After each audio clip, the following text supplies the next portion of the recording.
ওরা ticket check করে আমাদেরকে ভিতরে ঢুকতে দিল। আর এখানে ভিতরে ঢুকার মানে মেন শেক্সপিয়ারের যে মেন বাড়ি, সেখানে ঢুকার আগে এখানে একটা ছোট জাদুঘর আছে।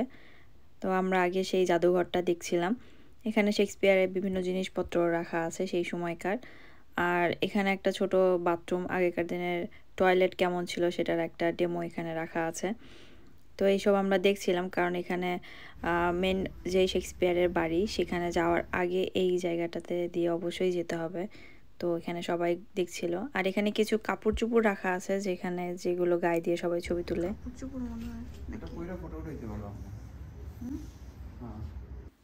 তো আমার হাজব্যান্ড আমাকে বলছিল যে ওটা পরে আমি ছবি তুলবো কিনা, কারণ এখানে ছবি তোলার কিছু জায়গা রাখা আছে যারা ওই ড্রেসগুলো পরে ছবি তুলতে চায়। এখানে আমাদের সাথে আরও অনেক ট্যুরিস্ট আছে যারা ঘুরে ঘুরে দেখছিল।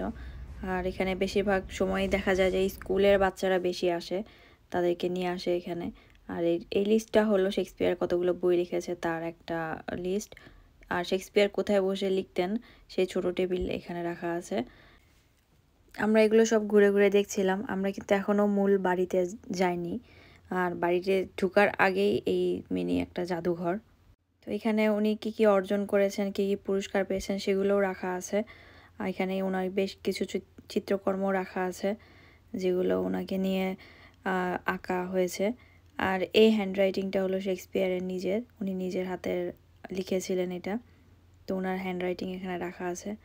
তো এগুলো আমরা সবাই ঘুরে ঘুরে দেখছিলাম। আর শেক্সপিয়ার সম্বন্ধে যারা আরও অনেক কিছু জানতে চায় তাদের জন্য এই জায়গাটা অনেক মানে একটা আদর্শ একটা জায়গা।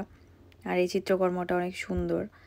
এরপরে আমরা দেখি আর সামনের দিকে এগিয়ে যাই। এখানে এই রাস্তাটা দিয়ে আস্তে আস্তে আমরা শেক্সপিয়ারের বাড়ির দিকে, মূল বাড়ির দিকে প্রবেশ করব।